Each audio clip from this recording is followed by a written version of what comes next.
आज दुनिया के सबसे विकसित देश की बात निकले तो अमेरिका का नाम जुबां पर आ ही जाता है। लेकिन इस देश के असली इतिहास के बारे में बहुत ही कम लोग जानते हैं। आज हम बात करेंगे अमेरिका के उस इतिहास की जो आप शायद न जानते हो। मैं हूं हितेश गिरी गोसाई और द नॉलेज में आपका स्वागत है। आइए जानते हैं अमेरिका के जन्म से लेकर अब तक का इतिहास। बात है करीब 27,000 साल पुरानी। तब पृथ्वी के पश्चिम छोर पे एक बहुत बड़ा महाद्वीप मौजूद था, जिस पर आज अमेरिका, कनाडा और मेक्सिको का कुछ भाग बसा हुआ है। लेकिन 27,000 साल पहले इस महाखंड का कोई नाम नहीं था। वह सिर्फ एक बहुत बड़ी भूमि थी जिस पर कई प्राणी और पक्षियों का बसेरा था, लेकिन इंसान एक भी मौजूद नहीं था। तो सवाल है, आखिर इतने बड़े महाद्वीप पे इंसान आया कहां से? दोस्तों, 27,000 साल पहले पृथ्वी के वातावरण में कुछ बदलाव आए, जिसके कारण धरती के उत्तरी भाग में लघु हिमयुग की शुरुआत हुई। तब एशिया, अफ्रीका और यूरोप में कुछ बस्तियों का बसेरा था और आज का रसिया का साइबेरिया विस्तार, जो बेहद ठंडा है, वो थोड़ा गर्म हुआ करता था और वहां पर मंगोलोइड प्रजाति के आदिवासियों का बसेरा था। मंगोलोइड के वो वंशज हमेशा खुराक की तलाश में यहाँ से वहां स्थलांतर कर किसी तरह अपने आप को जीवित रखे हुए थे। लेकिन 27,000 साल पहले आए उस लघु हिम युग के कारण उन आदिवासियों का जीवन खतरे में आ गया और वो साइबेरिया प्रदेश का मध्य भाग छोड़कर धीरे धीरे पूर्व रशिया की ओर स्थलांतर करने लगे। ये वो दौर था जब साइबेरिया में मैमथ जाति के हाथी भी बसे हुए थे, लेकिन पृथ्वी के वातावरण के इस फेरफार के कारण उन मैमथों का भी खात्मा हो गया। लेकिन मंगोलोइड आदिवासियों के वो वंशज किसी तरह अपने आप को बचाकर पूर्व रसिया की ओर चले गए। अगर आज हम अमेरिका और रशिया के बीच में देखें तो कोई भी भूमि भाग नजर नहीं आता। इन दोनों देशों के बीच बेरिंग नाम का समुद्र है जो अमेरिका और रशिया को अलग करता है। लेकिन अमेरिका और रशिया के बीच में इस बेरिंग नाम के समुद्र में कई छोटे छोटे टापुओं की श्रृंखला है। 27,000 साल पहले जब लघु हिमयुग की शुरुआत हुई, तब इन छोटे छोटे टापुओं के बीच समुद्र में ठोस रूप से बर्फ जमा हो गई और अब ये दोनों देश बर्फ की चादर के जरिए एक हो गए। यहाँ पर जीवन का संघर्ष कर रहे रसिया के पूर्व किनारे पर जो मंगोलोइड आदिवासी इकट्ठा हुए थे, वो इस बेरिंग समुद्र के बीच के बर्फ के पुल को पार कर अमेरिका के पश्चिम छोर पे आ गए, जहाँ उनको एक नई ही भूमि देखने को मिली। 27,000 साल पहले वो आदिवासी आज के अलास्का और कनाडा कहे जाने वाले विस्तार में फैल गए। लेकिन ठंड मौसम का प्रकोप तो वहां पर भी वैसा ही था जैसा वो साइबेरिया में देख कर आए थे। जीवन से जूझते हुए वो आदिवासी धीरे धीरे दक्षिण की ओर बढ़ने लगे और थोड़ा और आगे बढ़ने से उनको एक नई ही दुनिया दिखाई दी, जो बेहद खूबसूरत थी। चारों ओर बड़े बड़े मैदान थे, हरियाली धरती थी और वातावरण भी थोड़ा गर्म था। और ये वही भूमि है जिसे आज हम अमेरिका कहते हैं। आदिवासियों को ये नई जगह पसंद आ गई। इस नई दुनिया में भोजन और रहने लायक जगह भी मुहैया हो गई और वो लोग यही बस गए। सदियों बाद धीरे धीरे हिमयुग खत्म हुआ और रशिया और अमेरिका के बीच बेरिंग के समुद्र में कुछ समय से बना वो बर्फ का पुल भी पानी में विसर्जित हो गया और अब फिर से अमेरिका और रशिया अलग अलग देश बन गए। 27,000 साल पहले अमेरिका में बसे मंगोलोइड आदिवासियों के वंशज अमेरिका में हजारों सालों बाद फूलने फलने लगे थे। उनका वतन अब अमेरिका था और वो अपना जीवन खुशी से जी रहे थे। लेकिन उनकी खुशियों को ग्रहण सन 1492 में लगा, जब यूरोप के एक सागर खेड़ू क्रिस्टोफर कोलंबस ने उन्हें खोज लिया। यहाँ पर क्रिस्टोफर कोलंबस की अगर बात करें तो वो वास्तव में अमेरिका नहीं लेकिन भारत की खोज में था और भारत को उस वक्त यूरोप में इंडिया कहा जाता था।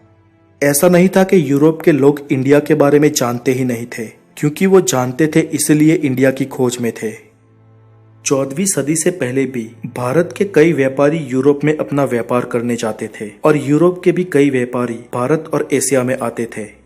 और क्योंकि उस वक्त भारत को सोने की चिड़िया माना जाता था, कोलंबस अपने नाविकों को लेकर स्पेन से भारत की खोज करने के लिए निकल गया। उससे पहले भी कई नाविकों ने भारत आने के लिए समुद्री मार्ग ढूंढने की कोशिशें की थी, लेकिन वो लोग अफ्रीका खंड को क्रॉस ही नहीं कर पा रहे थे और इतने बड़े खंड की भूमि खत्म ना होने के कारण उन्होंने अफ्रीका को अनंत मान लिया था। इसलिए कोलंबस ने सोचा कि भारत विपरीत दिशा में होगा और वो महीनों तक उत्तर अटलांटिक महासागर की पश्चिम दिशा की ओर सफर करता रहा और वो 12 अक्टूबर 1492 के दिन अमेरिका खंड के बहामास के किनारे पहुंचा। जब कोलंबस बहामा उतरा तब उसने वहां लाल चमड़ी वाले आदिवासी लोगों को देखा और क्योंकि वो इंडिया की तलाश में था उसने उन लोगों को रेड इंडियन नाम दे दिया। कोलंबस ने दिया वो नाम मंगोलोइड आदिवासियों के इन वंशजों के लिए बिल्कुल ही गलत था। अमेरिका में अपना शांत जीवन जी रहे ये आदिवासी को तो ये भी नहीं पता था कि कहीं और भी दुनिया में इंसानी बस्तियों का बसेरा है। वो लोग तो बस अमेरिका की पृष्ठभूमि को ही अपनी दुनिया मानते थे और हजारों किलोमीटर दूर से आया कोलंबस उनके लिए एक एलियन के समान था।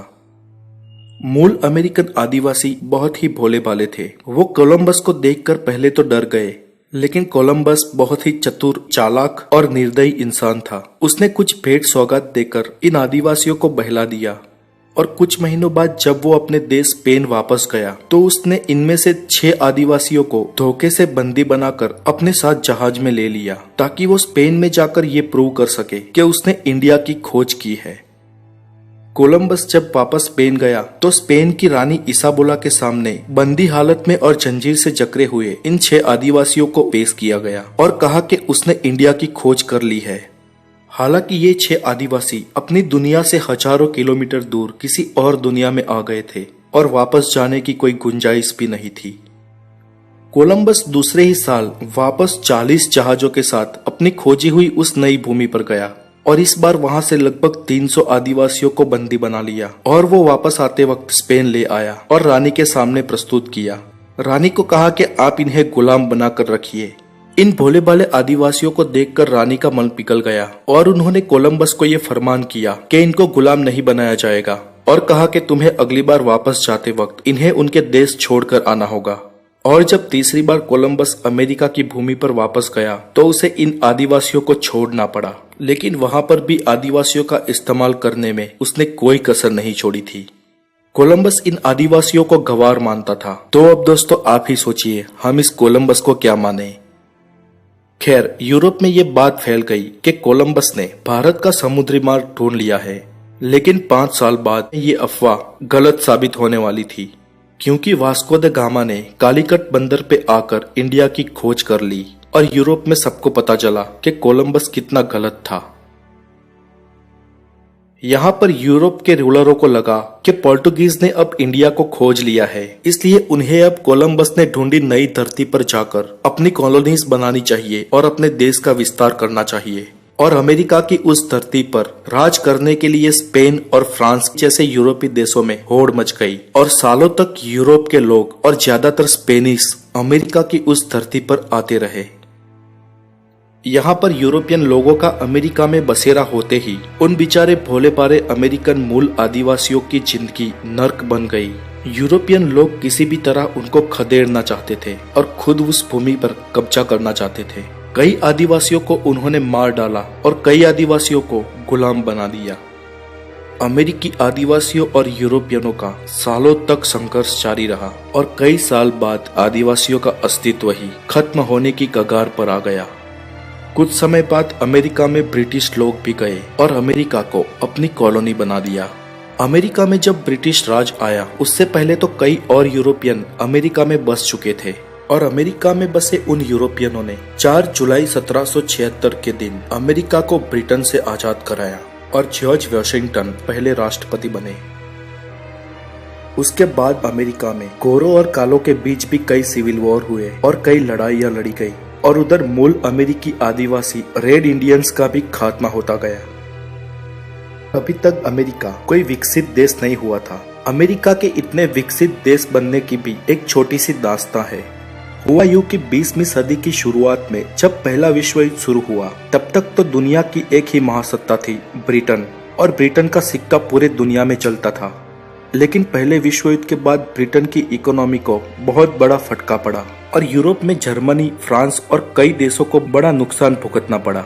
इसके चलते यूरोप में कई मिलें, फैक्ट्रियां और कारखाने बंद हो गए और यूरोप के जो उद्योग चांद छू रहे थे उनका पहले विश्व युद्ध के अंत के साथ ही अंत हो गया और इस परिस्थिति का पूरा फायदा अमेरिका ने उठाया। पहले विश्व युद्ध के बाद अमेरिका में कई सारे उद्योग धंधे शुरू हुए और जिस माल की खपत यूरोप में थी वो अमेरिका प्रोवाइड करने लगा। अमेरिका की फैक्ट्रियों का माल पूरे यूरोप और अफ्रीका में जाने लगा और अमेरिका कुछ ही सालों में अति धनिक देश बन गया।